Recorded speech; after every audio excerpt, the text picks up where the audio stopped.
Well, welcome everybody to our Facebook Live tonight. So those of you that followed us on Facebook for a really long time are probably looking right now and you're saying, something looks different. Yeah. Rick, we've been working for a couple of months. And by the way, I'm Chief Meteorologist Marc Weinberg, and this is Rick DeLuca. And Rick, we've been working on something for a couple of months. One of the things we've done for a long time is Facebook Lives, and we found that they have been quite popular in our area. And what we wanted to do is take our Facebook Lives to a completely different level. And we've got a new home. Yeah, a new home and new surroundings and some new tech toys to show you. I mean, there's just a lot happening. And this is just a better way for us to communicate with you. Because oftentimes you have storms in your area. We can't be here, every single minute of the day, but we want to be here as often as we can. So this is our opportunity for you to go ahead and connect and ask questions with us directly, just like you have in the Facebook videos with Mark. But this time, it's just a little extra special. And I'll show you some of the things that we're going to be able to do here. So you can see right now, Rick and I are full screen.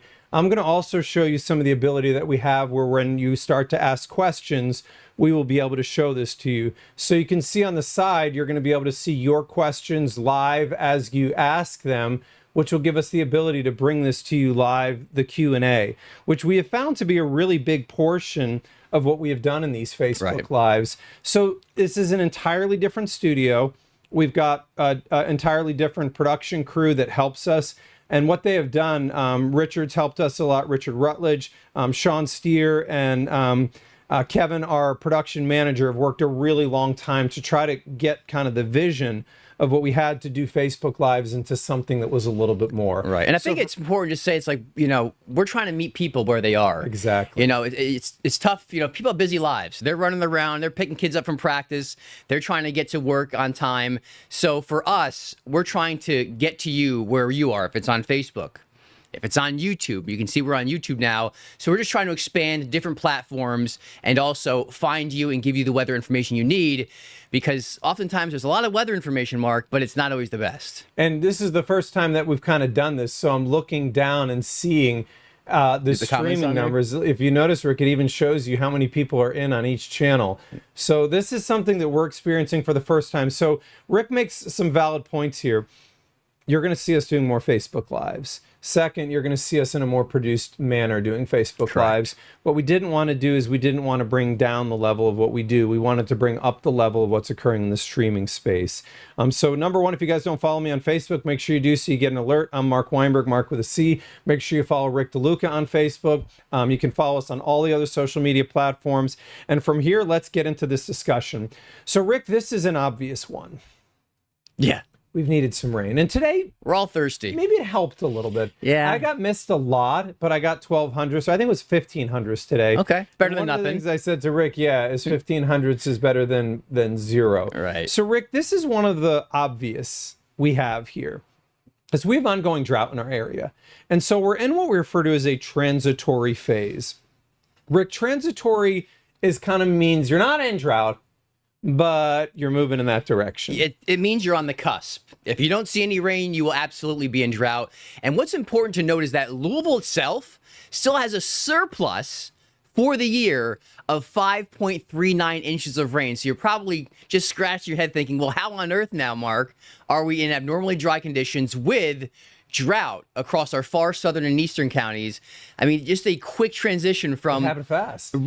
Just like that in a month, from really stormy to really dry, and now it's crunchy. And that's basically where we stand. And you could see here, Rick brings this up, a valid point near Campbellsville and Columbia. Now we're in moderate drought, and that yellow area, which covers a huge portion of our area, is the transitory. It means you're not in drought yet, but you're moving in that direction. So if we don't get some of this needed rain, and I think the next week offers some opportunities, we're going to start to have some problems. And that's kind of why we did this Facebook Live tonight, for a couple of reasons. Number one, we wanted to show some of what we can do, but also number two, we wanted to be able to talk a little bit about some of the rain that we need. So as we look around our area, Rick, if you're in Carrollton, you were like, I was dry all day long. I didn't get anything, Mark. I didn't get anything. And then, oh.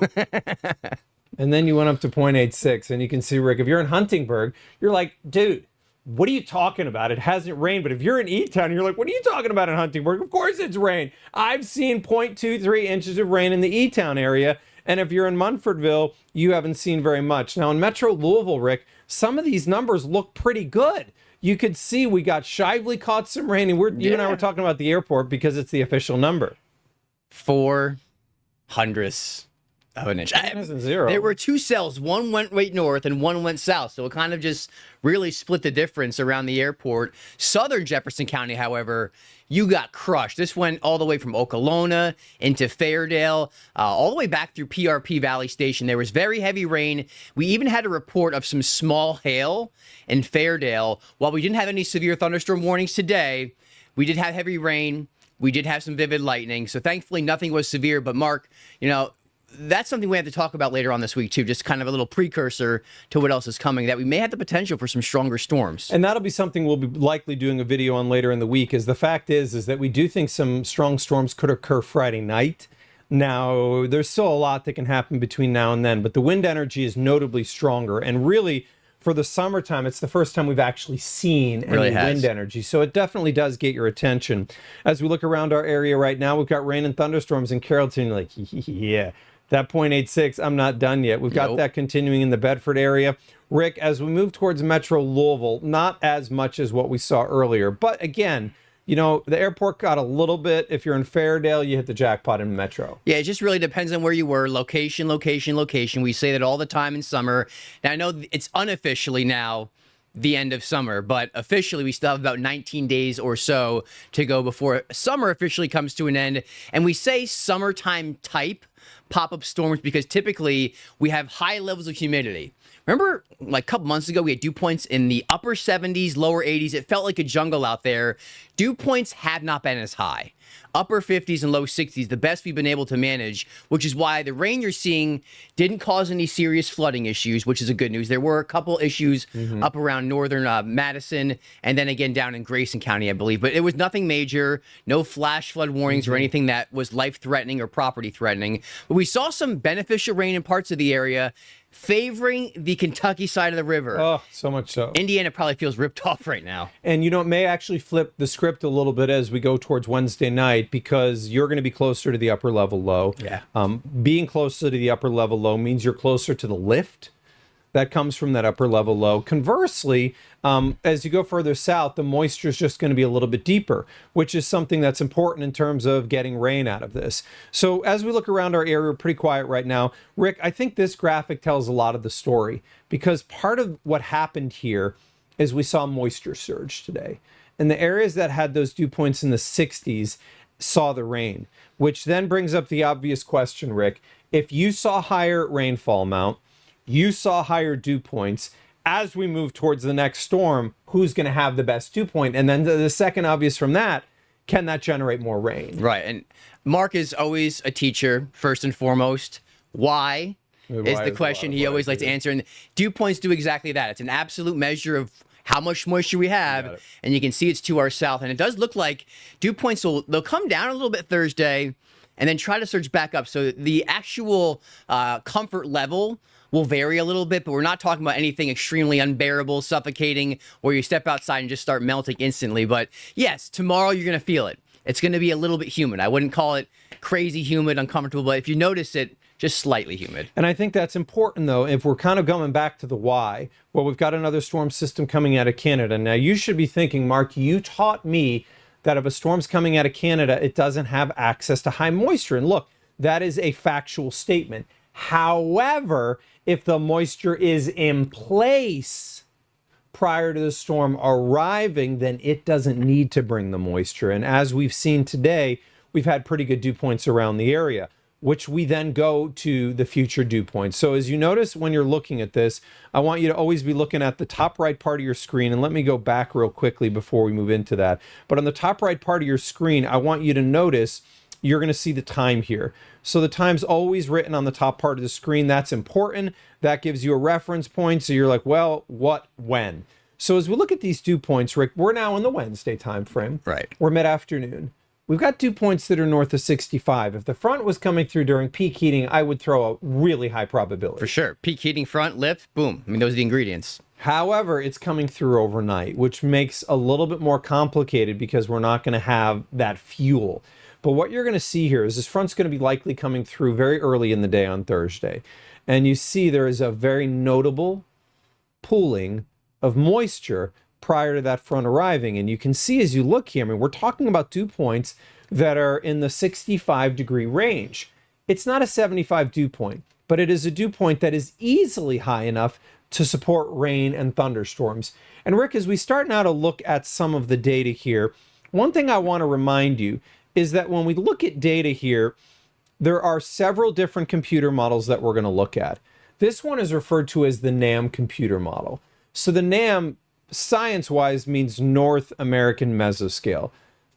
A lot of information, a lot of words, but that means it's a different type of model. And this model has convective allowing. It really understands thunderstorms. And yeah, so what he means by that is that there are pockets of heavier rainfall. The NAM has a little better skill set in being able to identify those. So that's why you are seeing some higher numbers. It's now showing an inch in Louisville, 0.87 in Campbellsville. And again, this is a forecast. So this is not a guarantee of anything. This is just a computer model output.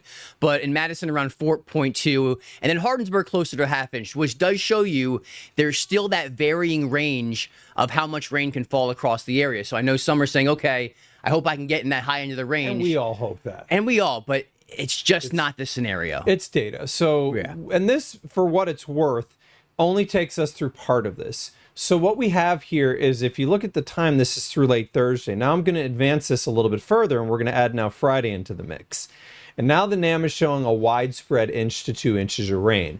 It's one computer model, but since we have a Facebook Live, and a Facebook Live, it gives us the opportunity really to go through data a little bit more thoroughly. And kind of like analyze it as we do behind the scenes. And I enjoy that. So the Facebook Lives are going to obviously, they've been so valuable to us during, for instance, like when we have severe weather or snow. I mean, we you know, in January this year, we had millions of people that watch our Facebook Lives, a crazy one. A lot of people remember this on April 2nd of this year was a day that Louisville was hit by the EF3 tornado. We ran 2 videos that day that had 1.2 million views. So these videos have become popular, and I think part of it is because we can dive into the Science Geek part of this a little bit more. So this is the NAM. You've got it. You've digested it. We see a core of our area catching 1 to 2 through Friday night. Now we're going to look at a different computer model, different set here. So this is 2 computer models. On the left, we've got the GFS, the GF what? Global Forecast System. The Global Forecast System is an American computer model that has a very, very well-known problem. And that is the FV3 engine that runs that model is not a great convective producer, and it normally produces erroneous rain amounts. Now, we call them phantom storms sometimes. We say that in the GFS's world, it rains every day because the FV3 physics of that model is so flawed. But you can see on the right is the highly reliable European. And I know what you're looking at is you're saying, Mark, that's in contrast with what you just showed us on the NAM. And you're right. The NAM understands thunderstorms a little bit more. Remember, we saw some areas, Carrollton's an example, getting close to an inch of rain today. Yeah. And then you saw some areas that got nil. So the European is going to paint the picture fairly well. It does the picture, but it's not going to address the details of thunderstorms and convection. And so this then asks the question, are the thunderstorms in play as we talk about this on Wednesday night into Thursday morning? And Rick, the answer is there are thunderstorms in play, but I think we would probably get more of a thunder component, more likely of a thunder component on Friday night. Yeah. So that half that you're seeing in the Euro, maybe a little bit more of a, I can reasonably hope for that versus the inch. The inch is probably going to come in some isolated spots. Right, and that's the varying thing. And we know the GFS and Euro, it's like asking 2 friends for advice. It's like, okay, well, what do you think? What do you think? And right now, as Mark said, the European tends to be a little more skillful, but both are pretty much on the same page and showing very similar, about a 1/4 inch to a 1/2 inch of rain. That's going to be the common denominator, if you will. But then, as we mentioned, there could be some spots that definitely get higher amounts, a little jackpot, if you will, where boom, inch there, inch here. And those of you who have a farm or, you know, just hoping your yard doesn't look like brown, crunchy stuff anymore, Maybe that's you too. I know there's some areas that don't want the rains, but most people at this point, Yeah, I think everybody wants the rain at this point. it's pretty tough. I mean, I don't want rain because I have a flooding issue that I'm still working on. And also, my dog ripped up my sofa couch upstairs. I have a whole sorts of problems. So I'm gonna pretend that you're laying back in the chair right now. And Rick, tell me a little bit about what happened with Hank and the sofa. Oh, this. I don't. Well, first of all, don't call animal services on me because this was an accident. But I took the trash out one night. I mean, that happens. And of course, I mean, you don't want to stink your house up. You don't want the trash to smell your house. You know how it works. I mean, everybody knows this. But Hank's very sneaky, and while I took the trash out, he snuck outside. I went back up, went right to bed because I was going to bed, and Hank slept outside. He went camping for a night. So Hank was not happy. He wasn't happy. But to be clear, he usually sleeps in the bed with me. Hank's family. So his feelings were hurt. He was upset. So we had that outside patio furniture and had a cover on it just to keep the rain out. And he taught me a lesson by ripping that thing to absolute shreds. So this is why if you're anybody other than Rick DeLuca, you want the rain. But if you're Rick DeLuca, you may not necessarily want the rain. I have my reasons. Hank's vengeance is still trying to get Rick back. So I ordered one on Amazon. I'm like, hurry up and get here before it rains so this stuff doesn't get destroyed and moldy. So this then covers us on our Wednesday night into Thursday morning. Remember, we showed you the other computer model, the NAM, which we included Friday night. So for thoroughness, let's include Friday night. So now we're going to move this out to Sunday. You're looking at, on the left, the GFS. On the right, you've got the European. The Euro is showing a widespread 1/2 inch to an inch near and south of the river. Remember, the same thing showed up in the NAM, that south of the river would get a little bit more than north of the river. And we see this also showing up in the Euro and the GFS. But Rick, these numbers are nice. Yeah. In a time where we need rain, where the ground is crunchy, one of the things you may or may not know is when your ground gets crunchy, it takes more time to get that moisture into an area where it can benefit you. We call it subsoil. When you walk on ground that's dry, it's like walking on concrete. Totally, absolutely. And it takes some time then for the rain to soften the topsoil so the moisture can get to the subsoil. If it falls on the concrete, then basically it runs off into the gutter and you get no value out of this. So the fact that you're seeing this over multiple storms, and you know what, I'm going to take this even a little bit further into next week. And the data is also showing a valuable amount of rain potentially coming in the middle of next week. Which has been showing that for a couple of days now. And that's what I find most interesting about this, Rick, is when you look at the GFS versus Euro on the 7-day, the 8-day, it's not just one model here showing amounts. I mean, look at Campbellsville.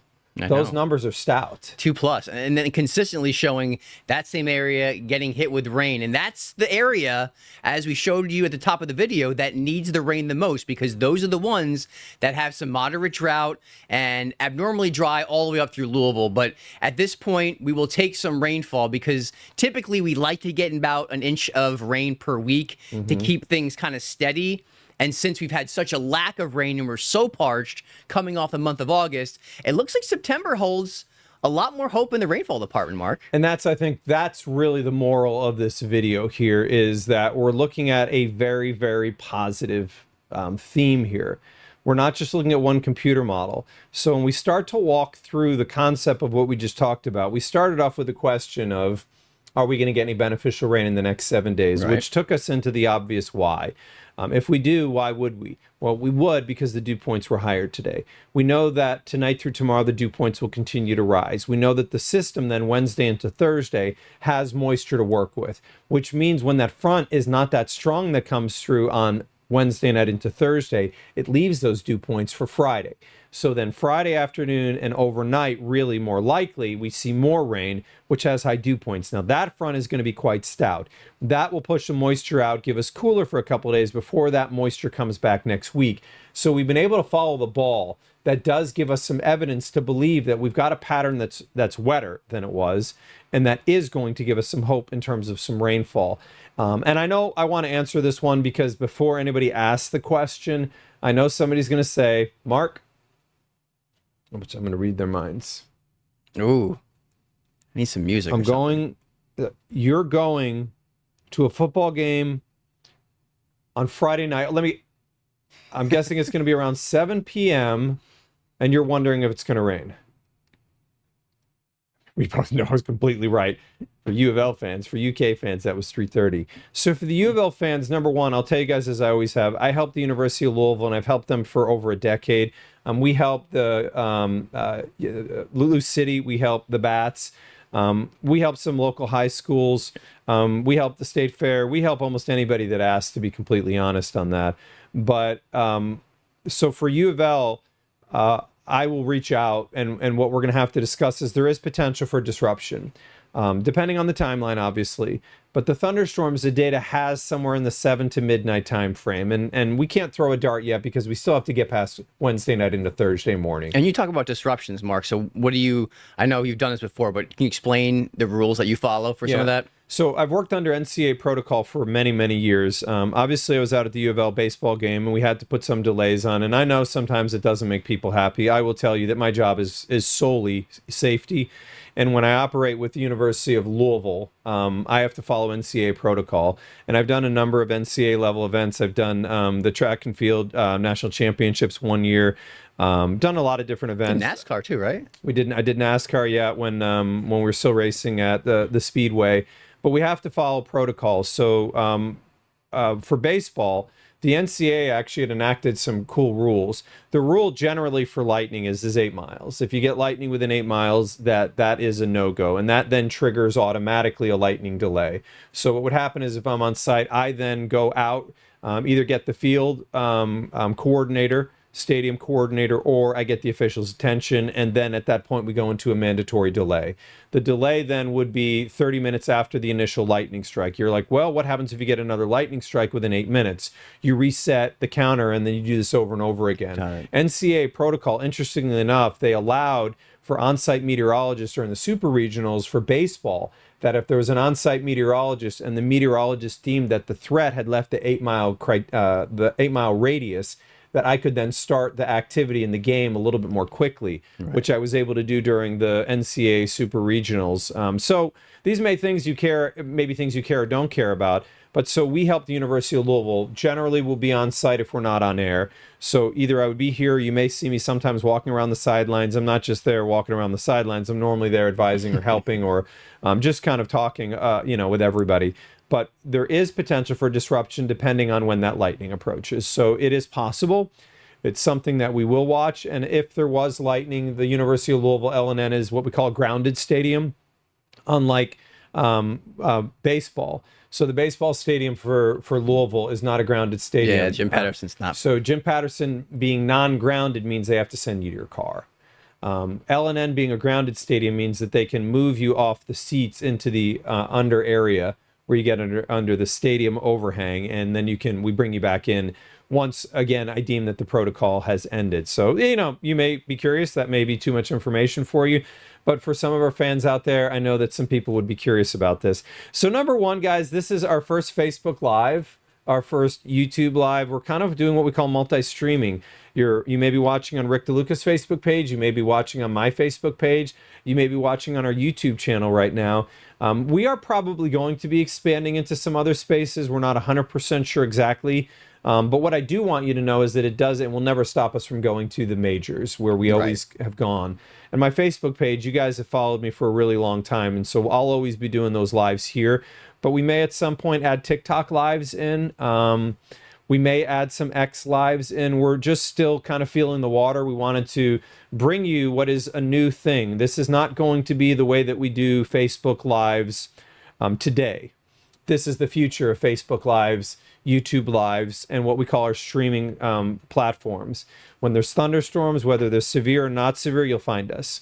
When we have active severe, even now with our severe weather and tornado warnings, you'll find us here as well. Right. And what we really love about this particular space is it gives us really a nice ability for Q&A. Right. And so from here, number one, if you enjoyed the Facebook Lives, throw some thumbs up and some hearts across the screen. I've got my phone right behind the camera here so I can see all of your thumbs up and your comments coming through. I gotta see comments through here. Share the video onto your friends page. When you share it, you let them know what we talked about. And as you know, we all need the rain. So by sharing it, it's going to get... Except for me. What's that? Except for me. Oh. But when you share it, you're going to get the video out to more people so that they then can come in even after the video comes to an end. And lastly, let's open it up to some questions and answers. So Rick, I'm going to call out the questions. Chrissy Mary is joining us on our first YouTube live, and she said she appreciates it's there. Cool. So one of the cool things, and I'll show you guys here because like I said, we have the ability. I'm going to show you on screen. So you can see Christy there with the YouTube logo. Says this is the first time I caught the video. Kim is saying pretty cool setup. All of us folks are happy that you're keeping Facebook. You guys are the core of really a lot of what we do. Veronica is on Facebook and saying that we're the best and she appreciates us. Keith is saying in Linden, watch very light sprinkles here, but the bulk of the rain was across the street. And Ricky, we've seen a lot of that. It's always across the street, you know, or you call your. Too. It hurts. It hurts. It hurts when you go down the street and see how much rain they got, and then to go back home to the desert, which is your backyard. So I understand the frustration. Are you literally talking to me right now? No. Well, I know you water, but I mean there are other people we work with who have some lawn trouble. I guess I don't know what to call it, but I'm not going to say any names. So if you guys have any more questions here, again, we'll show you on the screen there. And so you'll be able to see some of the questions and some of the answers.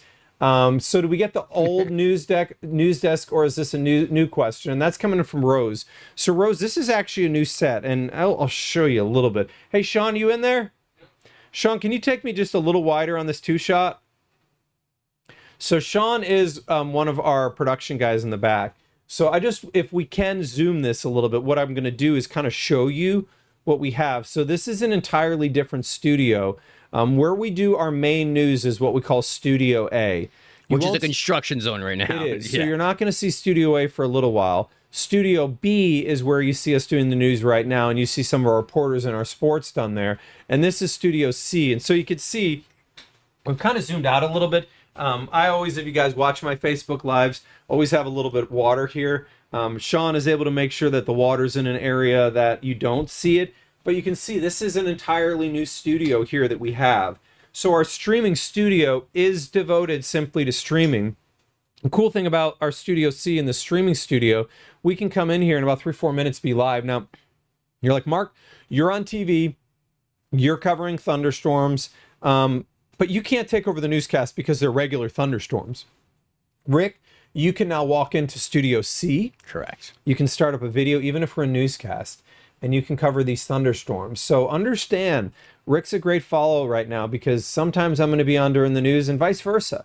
But if by following either of us in the evening, you know that you're going to see when we go streaming, and you will find that we're probably going to be streaming when there's thunderstorms over your house more frequently. Just means the information's going to be out there from a reliable source, from meteorologists who you know, who you trust. They're going to be there. So let's say Mark's doing the news. Like he said, we have non-severe storms. I will walk you through those storms so you know what to expect and when, if there are any sort of threats. And it's not just me, Mark. I mean, we have the whole team you have trained on this. Jude's going to be on here, Bryce, Matthew. So we're all going to be able to provide that information. Yeah, I mean, Mark, we're holding back smiles here, but I mean, we're just really excited to basically service you guys in a new way, in an enhanced way, and be there. Because I know, you know, when you do the weather on the news, you get 3.5 minutes, 4 minutes, and then a half hour goes by. So you're really not getting updates as frequently as some people may like. And this gives us the ability to do just that. And so we got a question here from Trent Fox on Facebook. I'll throw this at you, Rick. Okay. He's asking, if we get rain on Friday night during the game, do we anticipate a washout?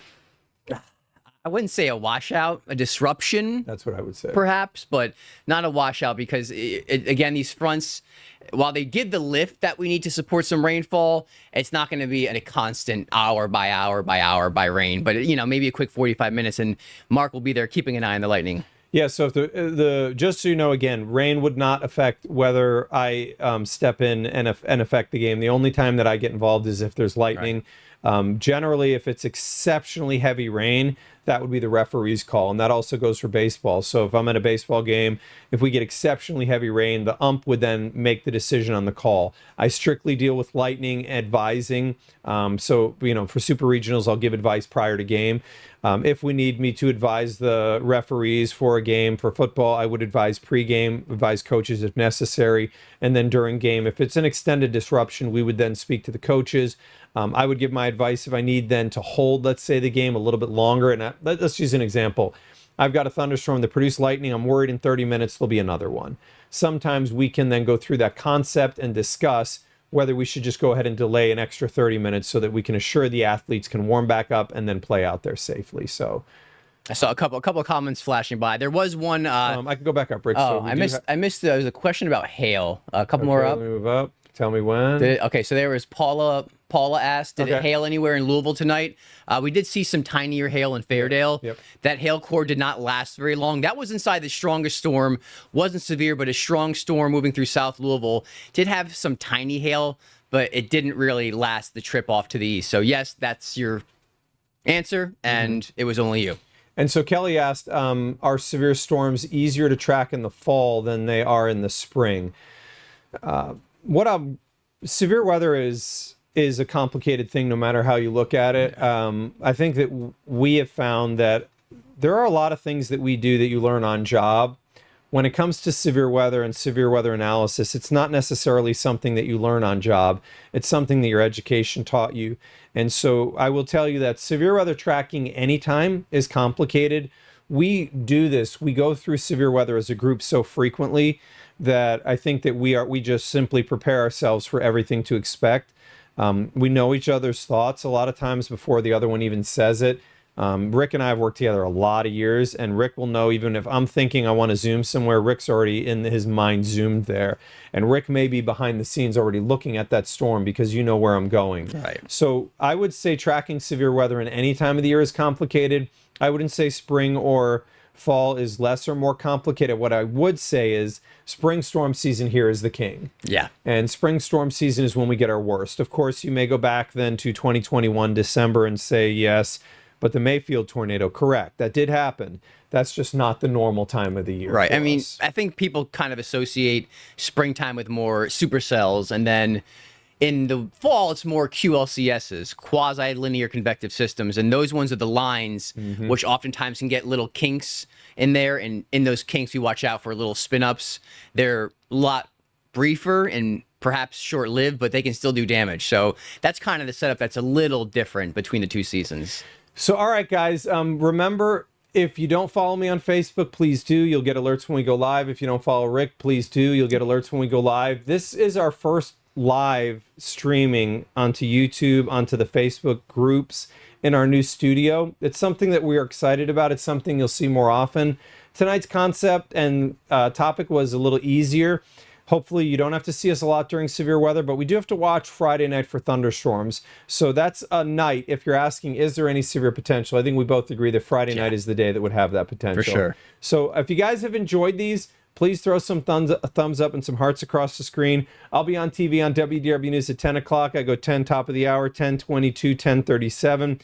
My top of the hour is going to be discussing the rain amounts that occurred today. My 10:22 is going to be discussing rain for Wednesday night. My 10:37, I'm going to spend a little bit of time on severe potential. If you're missing that or you got something else going on, Rick, you have an 11 and 11:22, 11 top of the hour for you. Well, we'll be talking about winding down showers tonight. Okay. And then there's a shower chance tomorrow, but for a slim part of the area. Okay. So we'll go through that. And also I'll get new data in that will take us into Wednesday night with the next round of storms. So I'll be analyzing that between newscasts, just trying to absorb as much as possible so you guys have the best information out there. So guys, if you have enjoyed the new concept of our live and our streaming and our new studio, please let us know. Please throw some thumbs up across the screen.